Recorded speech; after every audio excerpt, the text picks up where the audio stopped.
شوہر کے اعتبار سے کہ شوہر کی ذمہ داریاں کیا ہیں.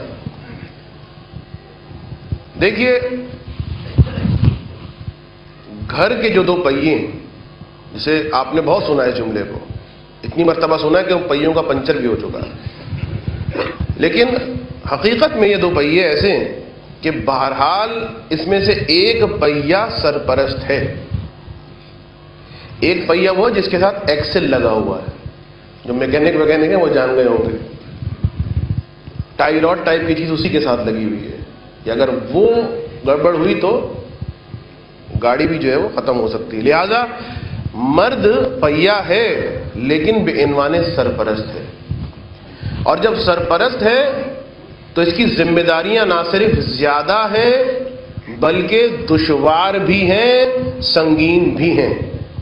اس لیے کہ عورت ویسے ہی اپنی نسوانیت کی وجہ سے بہت ساری باتوں سے کمپرومائز کر لیتی ہے، شاید اس کے لیے اتنی پرابلم نہ ہو، لیکن مرد کے لیے بے عنوان مرد کمپرومائز کرنا ذرا مشکل ہوتا ہے، شکریہ ادا کرنا ذرا مشکل ہوتا ہے، مسکرا کے جواب دینا ذرا مشکل ہوتا ہے. تو سرپرست بھی ہے، ذمہ داریاں بھی زیادہ ہیں، سنگین بھی ہیں، دشوار بھی ہیں.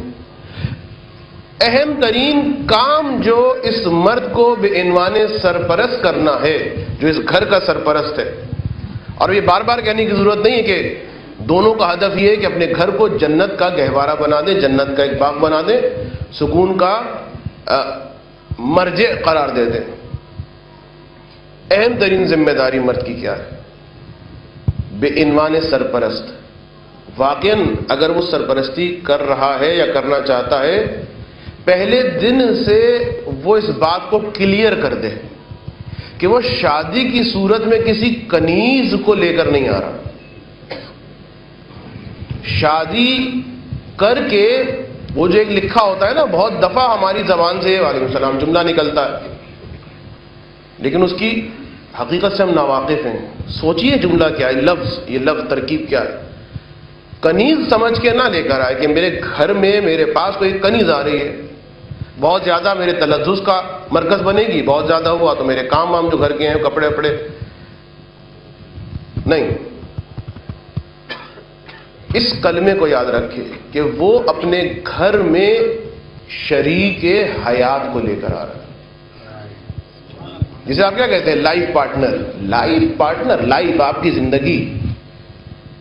آپ پیسے میں کسی کو پارٹنر بنانے سے پہلے کتنا سوچتے ہیں؟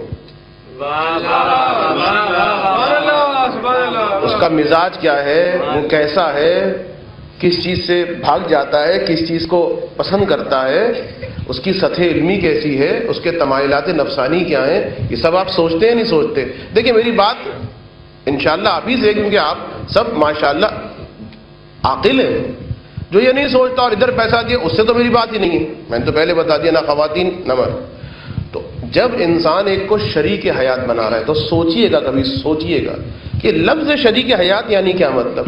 اپنی زندگی میں جو سفر ہے میری زندگی کا، 60 سال 70 سال 80 سال انشاءاللہ 100 سال، یہ میری شریک حیات ہے، ہر وقت کا ساتھ ہے.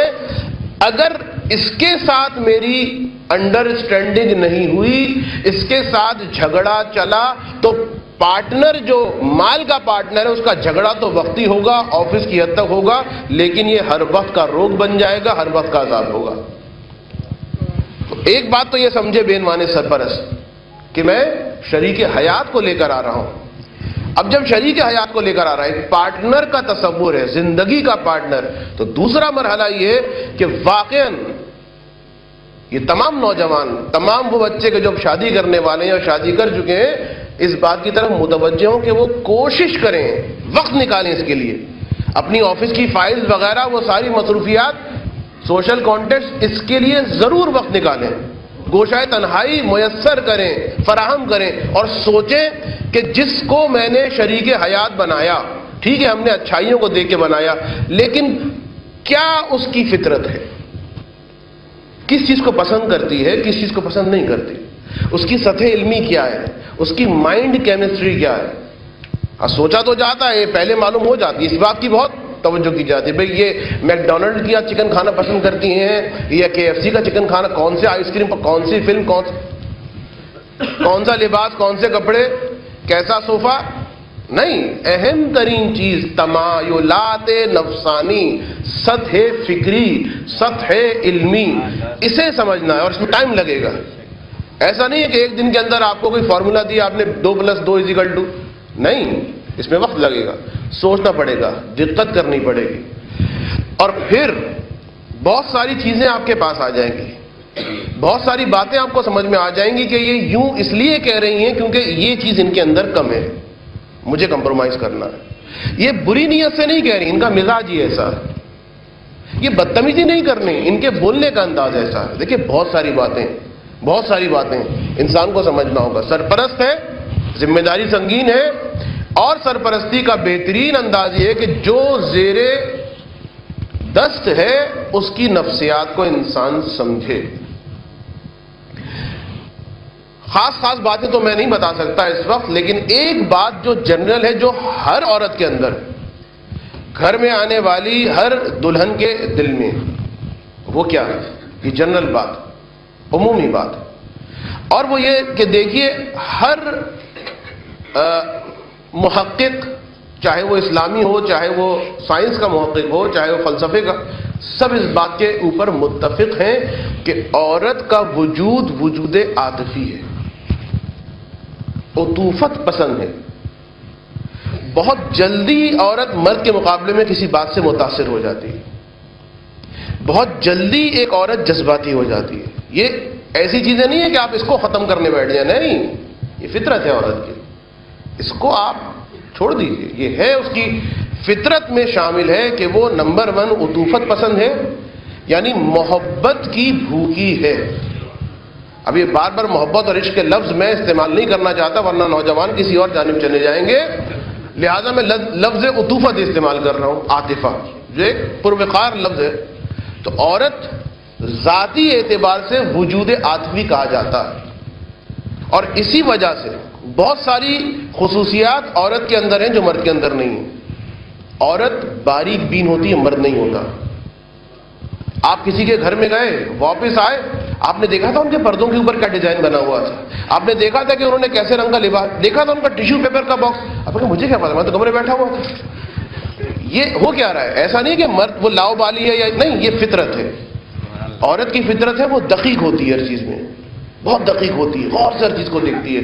مرد جو ہے وہ ایک طائرانہ نگاہ ڈالتا ہے۔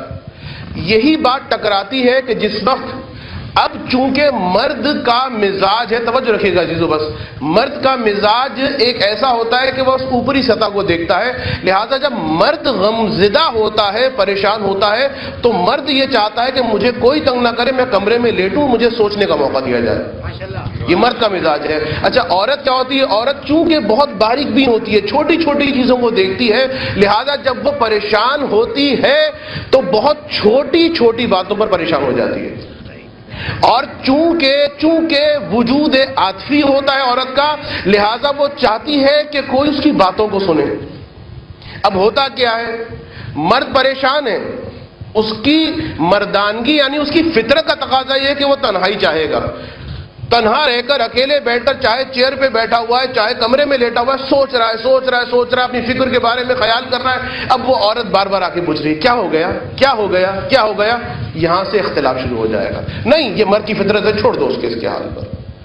اور اسی طریقے سے اب عورت جو پریشان ہوئی ہے، وہ اپنی فطرت کے مطابق ان پوری جزئیات کو لے کر آئی، اور مرد جو ہے اپنی فطرت کے مطابق کہہ رہا ہے کہ بھئی جاؤ، میرے پاس وقت نہیں ہے۔ یہاں پر اس کی فطرت کچلی جا رہی ہے، یہاں پر اس کی فطرت پائمال ہو رہی ہے۔ یہ وہ چیز ہے، میں ایک جملہ کہتا ہوں کہ ہم یہ تو کہتے ہیں کہ مزاج اس عورت کا نہیں، یہ سمجھنے کی بھی کوشش کی جائے کہ مرد کا بے عنوان مرد کیا مزاج ہوتا ہے، عورت کا بے عنوان عورت کیا مزاج ہوتا ہے۔ نہ مرد اس مزاج سے ہٹ سکتا ہے، مرد کے مزاج کے خلاف ہے کہ اس سے پوچھا جائے تم کہاں گئے تھے۔ یہ اطمینان رکھیے گا اس بات کو، تابعداری سے کوئی جواب دے دے، لیکن مرد اصلاً پسند نہیں کرتا کہ اس سے پوچھا جائے تم کہاں گئے تھے، کہاں بیٹھے تھے، کدھر گئے تھے۔ یہ سوالات مقید ہونا جو ہے مرد پسند نہیں کرتا.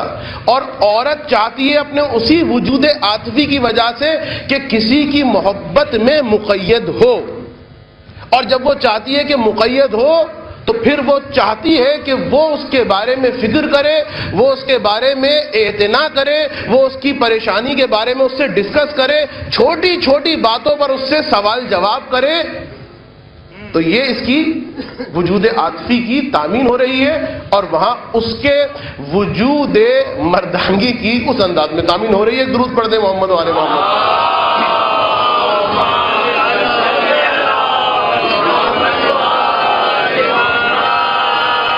اہم ترین چیز جو ایک سرپرست کو سمجھنا ہے اپنے گھر کو، اگر وہ سکون کا گہوارہ بنانا چاہتا ہے، اگر وہ عورت کی فطرت سے واقف ہو جائے، وہ والی عورت کی فطرت نہیں کہ جو اس کی ماں سے سمجھا رہی ہے، اس کا باپ اسے سمجھا رہا ہے کہ جاتے ہی پہلے بلی کو مارنا ہے اور یہ کرنا ہے اور دبا کے رکھنا ہے، اور نہیں، وہ نہیں.